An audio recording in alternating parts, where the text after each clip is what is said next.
మీరు ఈ వీడియో చూసే ముందు నేను చెప్పేది దయచేసి పూర్తిగా వినండి. అమ్మా, ఎలా ఉన్నావురా? బాగున్నాను ఆంటీ. మీరు ఎలా ఉన్నారు ఆంటీ? మీరు మంచి వీడియోలు చేయండి. నాలాంటి వాళ్ళకి చాలా ఉపయోగపడుతోంది ఆంటీ. నేను చెప్తున్నాను కదా, ప్లీజ్ ఆంటీ. నేను చెప్తున్నది మీ వంటి వారికి ఉపయోగం ఉంటుందంటే అలానే చేస్తాను తల్లి. కానీ అందరూ ఆదరించాలి కదా తల్లి. నీలాగా ఆచరిస్తే నాకు అదో సంతృప్తి, నేను చేసిన దానికి. కాదంటావా తల్లి?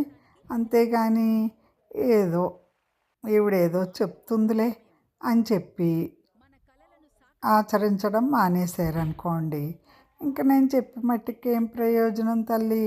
అవునా కాదా మరి? అందుకనే నిస్పృహకు లోనవుతున్నాను తల్లి.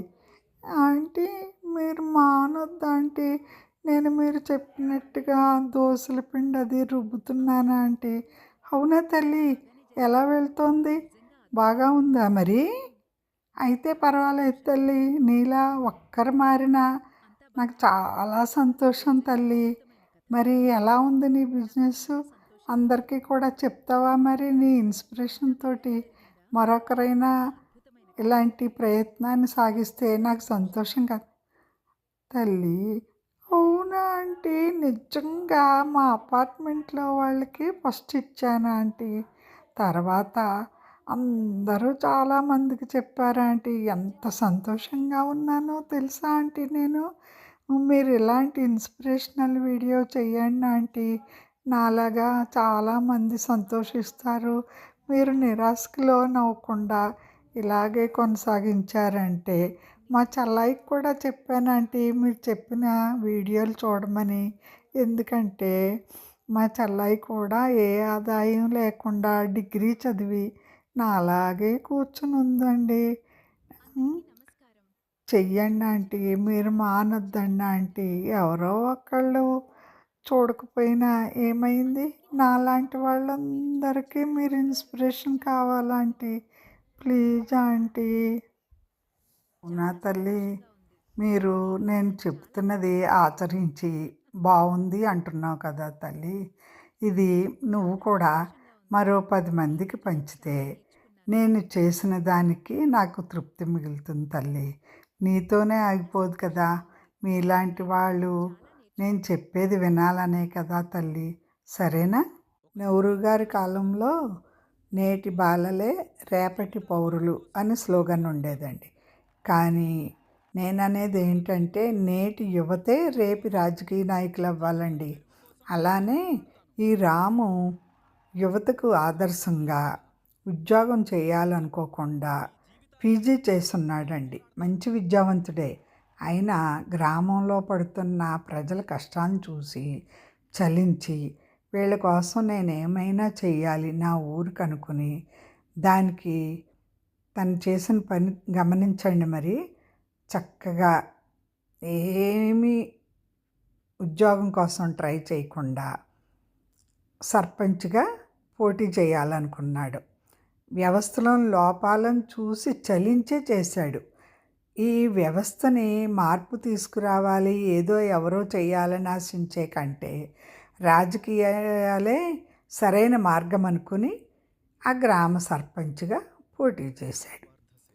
గ్రామ ప్రజలు కూడా ఆ అబ్బాయి నిజాయితీ గురించి మంచితనం గురించి తెలుసు కనుక ఆ అబ్బాయిని ఏకగ్రీవంగా పంచాయతీ ఎన్నికల్లో సర్పంచ్గా గెలిపించుకున్నారు. కానీ ఈ రాము వారి నమ్మకాన్ని ఎట్టి పరిస్థితుల్లోనూ వమ్ము చేయలేసామండి. వారికి అన్ని విధాల సౌకర్యాల్ని మెరుగుపరిచి ఉచిత విద్య అండి, వైద్య ఆరోగ్య వసతులన్నీ కుదిర్చాడండి. అధికారంలోకి వచ్చిన వెంటనే పాత అధికారులు ఉంటారు కదండి, వాళ్ళు రాజకీయ నాయకులు ఉన్నారుగా, వాళ్ళు తమ దారిలోకి తెచ్చుకోవడానికి రకరకాల ప్రలోభాలు పెట్టారండి. కానీ వాటికి ఏంటి లొంగకుండా తన నిస్వార్థ సేవ చేస్తూనే ఉన్నాడండి ప్రజలకి. ప్రాథమిక ఆరోగ్య కేంద్రాన్ని మెరుగుపరిచాడు. గవర్నమెంట్ స్కూళ్ళని కార్పొరేట్ స్థాయిలోకి తీర్చిదిద్దాడు. అన్ని విధాల ఎలా అంటే దళారులు కొనకుండా రైతులకి మద్దతు ధర ప్రకటించాడు. అసలు ఏ ఒక్కటి వదలకుండా అన్ని రంగాల్లోనూ తమకు గ్రామానికి ఏవేమి కావాలో అన్నీ చక్కగా మెరుగుపరిచాడు. దాంతో ప్రజలందరూ కూడా చాలా ఆనందిస్తున్నారండి. ప్రభుత్వ పథకాలన్నీ ఎటువంటి లంచాలు లేకుండా అర్హులైన పేద ప్రజలకు మాత్రమే నేరుగా అందేలా చేశాడండి. సహకార సంఘాన్ని రైతులకి ఏర్పాటు చేశాడు. వారి పంటకి సరైన ధర వస్తోంది. ఇలా ఉండగా రాజకీయ నాయకులు ఇతన్ని వదలరు కదండి. ఇతనికి ఉన్న మంచి పేరు చూసి, ప్రగతిని చూసి రాజకీయ పార్టీ అతనికి తదుపరి అసెంబ్లీ ఎన్నికల్లో ఎమ్మెల్యే టికెట్ ఇచ్చిందండి. అతనికి ప్రత్యర్థి ఉన్నాడు కదా, కోట్లాది రూపాయలు ఖర్చు చేస్తూ ప్రజలకు డబ్బు మద్యం ఇస్తూ ఓట్లను కొంటున్నాడు. ఆ సమయంలో రాము ప్రజల వద్దకు వెళ్ళి డబ్బులు తీసుకుని ఓటేస్తే వచ్చే 5 ఏళ్ళు మిమ్మల్ని దోచుకునే హక్కుని వారికి అమ్మేసినట్లే. నన్ను నమ్మితే మీ భవిష్యత్తుకు బాధ్యత వహిస్తాను. మీ ఇష్టం, ఆ పైన మీరే నిర్ణయించుకోండి అని చెబుతూ వచ్చాడు. అది ప్రచారమే అనుకోండి. ఇంటింటి తిరిగి చెప్పిన సత్యం వల్ల ఇదేనండి. అతను ఆచరిస్తాడని తెలుసు కదా. ప్రజల్లోకి కూడా చైతన్యం వచ్చింది. రాము భారీ మెజార్టీతో విజయం సాధించాడండి. అతను పదవిలోకి వచ్చిన తను నిరాడంబరతను వీడలేదు, సొంత ఆస్తులు కూడబెట్టుకోలేదు. ప్రజల శ్రేయస్సే తన ధ్యేయంగా బ్రతికాడండి. ఇలాంటి రాజకీయ నాయకులు ఉంటేనే కదండి మనం కూడా బాగుపడేది.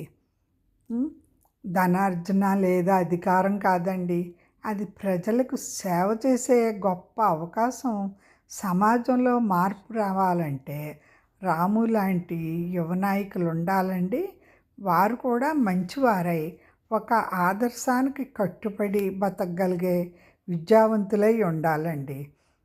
విద్య లేకపోయినా కానీ అధికార దాహంతో ఎలా పడితే వాళ్ళు అలా పరిపాలించగలుగుతారండి. అవునంటారా కాదంటారా? ఈ ఫంక్షన్లో ఇంకా చాలామంది కనిపించి, ఆంటీ ఏంటి లతంటోంది, మీ వీడియోలు మానేద్దాం అనుకుంటున్నారంట అని అడుగుతున్నారండి. ఎందుకంటే ఏమో అమ్మ, పెద్దగా ఎవరు ఆదరిస్తున్నట్లేదు అన్నాను. అయ్యో ఆంటీ, మేమంతా లేమా, ఎందుకలా నిరాశకు గురవుతున్నారు, మీరంతా మంచి చెప్తుంటేను మేము వినలేమా? ఆంటీ, నేను అందరికీ చెప్పాను ఆంటీ, మీరు మానేస్తారంటే చాలా బాధపడుతున్నారు ఆంటీ. మానొద్దు ఆంటీ, మా చెల్ల ఇప్పుడు ఫోన్ చేసింది మీ వీడియో పంపితే. అవునా అమ్మా, నిజంగానేనా? అయితే మంచి పద్ధతి అమ్మా. ఎందుకంటే మీ చెల్లాయిని ఒక్కటి చేయమనమ్మా.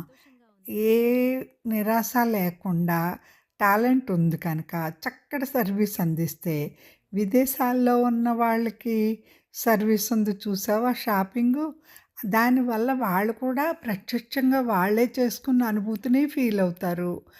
మీ చెల్లాయి కమిషన్ మీ చెల్లాయికి వస్తుంది. చేతి ఖర్చు ఏమీ ఉండదు కదా, ట్రాన్స్పోర్ట్ ఖర్చు అన్నీ వాళ్ళే ఇస్తారు. హాయిగా సర్వీస్ ఛార్జీ మట్టుకు చక్కగా సకాలంలో చేసిందనుకో అమ్మ, వాళ్ళు కూడా హ్యాపీ ఫీల్ అయ్యి 10 మందికి చెప్తారు. అది చేయమనమ్మా. ఏ తలనొప్పి ఉండదమ్మా, అందులోనూ చాలా బాగుంటుందమ్మా. నేను ఎందుకు చెప్పానో చేయండి. అంతేకాని ఏమైనానమ్మా, నేను ఎందుకు నిరాశ చెందానంటే, హోమ్ టూర్లు, బాత్రూమ్లు, బెడ్రూమ్లు, నగలు, చీరలు ఇలాంటివి చూపించిన వాళ్ళకే ఎక్కువ ఇన్స్పిరేషన్గా ఉన్నారమ్మా. నాలాంటి వాళ్ళు వీడియోలు ఎవరు చూస్తారమ్మా, ఏదో చాదస్తం అనుకుంటారు, అంతే కదా. అంతేగాని ఏదో చెయ్యాలి, నిజంగా ఆంటీ చెప్పింది బాగుంది కదా అని చెప్పి ఒక్కసారన్నా ట్రై చేయాలనుకునే వాళ్ళు ఉంటే నాకు చేయాలనే ఆసక్తి పెరుగుతుంది కదమ్మా. అవునా కదా లత మరి? మీలాగా మీ ఇద్దరు చెల్లాయి, నీవు చేసినట్టుగా మరో 10 మందైనా ఇలా చేస్తే నాకదో తృప్తి తల్లి. అంతేగాని ఈ హోమ్ టూర్‌లు లాంటివి నేను వెళ్తూ ఉంటాను నీకు తెలుసు కదా తల్లి. అవునా ఆంటీ మీరెళ్ళే టూర్‌లు ఎన్నున్నా కానీ చెయ్యండి ఆంటీ విజిటింగ్ ప్లేస్‌లు అప్పుడప్పుడును. వాట్లి వల్ల ఆహ్లాదంగా ఉంటుందే కానీ ఆడంబరంగా అయితే ఏమీ ఉండదు కదా ఆంటీ. అదే అనుకుంటున్నానమ్మా నేనును. ఎప్పుడైనా విజిట్ చేసినయి నాకు నచ్చినవి చేస్తానమ్మా. అవునా ఆంటీ అలాంటివి కూడా చెయ్యండి. మీకు రిలీఫ్‌గా ఉంటుంది. సరేనా ఆంటీ? మీరు మట్టికి మానకండి ఆంటీ. అంతే ఆంటీ ప్లీజ్ ఆంటీ మాలాంటి వాళ్ళకైనా చెయ్యండి ఆంటీ. సరేనా? సరే తల్లి. తప్పనిసరిగా చేస్తాను. ఎందుకంటే మీలాంటి వాళ్ళ ఆదరణ ఉన్నంత సేపు నాలాంటి వాళ్ళు సలహాలిస్తాను తల్లి. ఎవ్వరు ఆదరించకపోతే మేము కూడా గమ్మున ఊరుకుంటాం. అంతే కదమ్మా! ఆ! ఆచరించండి తల్లి. ఆనందించండి. సరేనా తల్లి? అదండి. ఎందుకంటే ఈ రోజుల్లో ఆడంబరమైన వీడియోలు నేనది చేశాను, ఇది చేశాను, ఆ షాపింగు, ఈ షాపింగు, మా హోమ్ టూర్ చేస్తున్నాను చూడండి, మా వైభోగం చూడండి అంటుంటే లక్షల్లో వ్యూస్ వస్తాయండి. బోలెడంతమంది సబ్స్క్రైబర్సు. కదంటారా? అవునా కదా అండి? సరే తల్లి ఎళ్ళిరా తల్లి నీకు జయం కలుగుతుంది. సరేనా తల్లి? బాయ్. ఆ! ఇలాగా ఈ పిల్లలాగా అందరూ కూడా సంతోషంగా ఎవరి పని వాళ్ళు చేసుకుంటే నాకు చాలా సంతోషం అండి. సంతృప్తి కూడాను. అంతేకాని నేనేదో బాపేసుకుందామని మట్టికి ఈ వీడియోలు చేయట్లేదండి. 10 మందికి ఏదైనా ఉపయోగపడేది చేయాలని సంకల్పంతో చేస్తున్నాను. అది అర్థం చేసుకుని మీరు ఆచరిస్తే నాకు చాలా సంతోషం అండి. హ్మ్. వీడియోలు చేసేస్తున్నాను కదా! నేనేదో ఆశిస్తున్నాను అనుకుంటున్నారా? నేను వంటలు చేస్తానండి. అన్నీ చేస్తాను. అవి ఎప్పుడైనా చూపించాలే కానీ, ఈ రోజుల్లో పిల్లలకి తెలియనిదేముందండి బాబు! బోలెడన్ని రకాలు చేస్తున్నారు. మాకంటే చాలా చేస్తున్నారు కూడానిప్పుడు. రావాల్సిన వీడియోలన్నీ రానే వచ్చినియి. అందరు ఆడంబరాలు చూపిస్తున్నారు. అన్నీ బానే ఉన్నాయి. అలంకరణలు చూపిస్తున్నారు. అన్నీ అలాంటివి కూడా నేర్చుకోండి. నేర్చుకోవాల్సినవి నేర్చుకోవచ్చు. కానీ వాళ్ళ ఇళ్ళు, వైభవాలు, వాళ్ళ నగలు ఇవన్నీ చూసినందువల్ల మీకేవైనా లబ్ధి ఉంటుంది అనుకుంటే చూడండి. అది మీ అభిప్రాయం. నేను కాదన్నాక నేనెవరిని. కానీ నేను చెప్పేదేదంటే అందులో ఉన్న మంచిని స్వీకరించండి దయచేసి. అంతేకానీ లాభం లేనిది టైం పాస్ కోసమైతే నేను చేయాలనుకోవట్లేదండి. సరేనా? నేను ఇందాక రాజకీయ నాయకుడి గురించి చెప్పానంటే, ఈ యువతలో మార్పొస్తుందని ఆశతోటే నేను వీడియోలు చేస్తున్నానండి ఏదైనాను. నాకు ఈ వయసులోనూ అవసరం లేదు కదా! ఏదో పొందాలనే లబ్ధయితే నాకు లేదు. నా ఆశని, ఆశయాన్ని అర్థం చేసుకుని మీరు ఆదరిస్తే నేను మరింత ముందుకు సాగగలనని ఆశ. అంతేనండి. హ్మ్. చెయ్యండి. అందరూ కూడా ఏదో ఒక సలహా అడగండి. నాకు తోచింది నేను చెప్తాను. సరేనా అండి? అంతేకానీ నేనేదో మీ అందరి నుండి ఆశించి కాదు కదండీ నేను చేస్తున్నది. హ్మ్. ఆ భగవంతుడి ఆశీస్సులు మీ అందరి మీద ఉండి, మీరందరూ సుఖంగా వర్ధిల్లాలనే నేను కోరుకుంటున్నానండి. అంతేకానీ ఇందులో నాకే స్వార్థము లేదండి. మీరు చేయండి, చేయించండి.